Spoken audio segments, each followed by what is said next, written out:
How often does a chance like that come around? To jangle the bastards right down to the core of their spleens. Old elephants limp off to the hills to die. Old Americans go out to the highway and drive themselves to death with huge cars. But our trip was different. It was a classic affirmation of everything right and true and decent in the national character. It was a gross physical salute to the fantastic possibilities of life in this country, but only for those with true grit. And we were chock full of that. My attorney understood this concept, despite his racial handicap, but our hitchhiker was not an easy person to reach.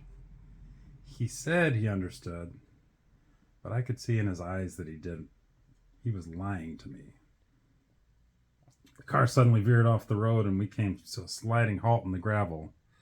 I was hurled against the dashboard. My attorney was slumped over the wheel. "What's wrong?" I yelled. "We can't stop here. This is bat country."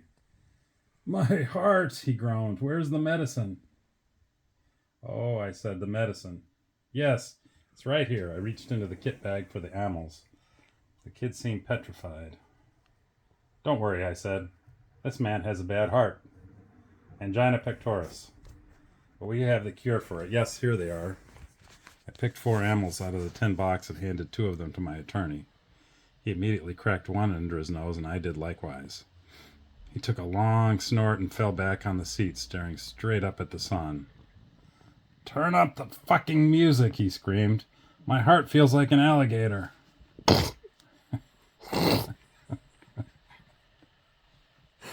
"Volume, clarity, bass. We must have bass," he flailed, his naked arms at the sky.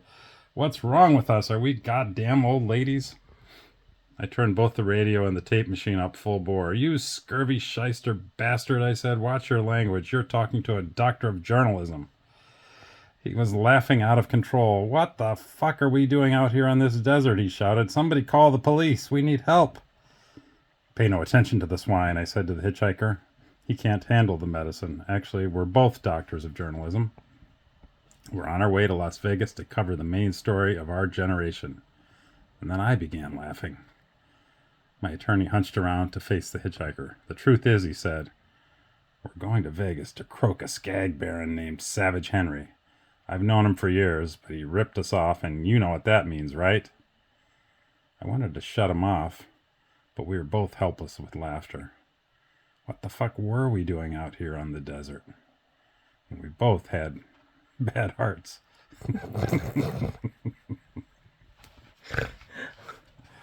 "Savage Henry has cashed his check," my attorney snarled at the kid in the back seat. "We're going to rip his lungs out." "And eat them," I blurted. "That bastard won't get away with this. What's going on in this country when a scum sucker like that can get away with sandbagging a doctor of journalism?" Nobody answered.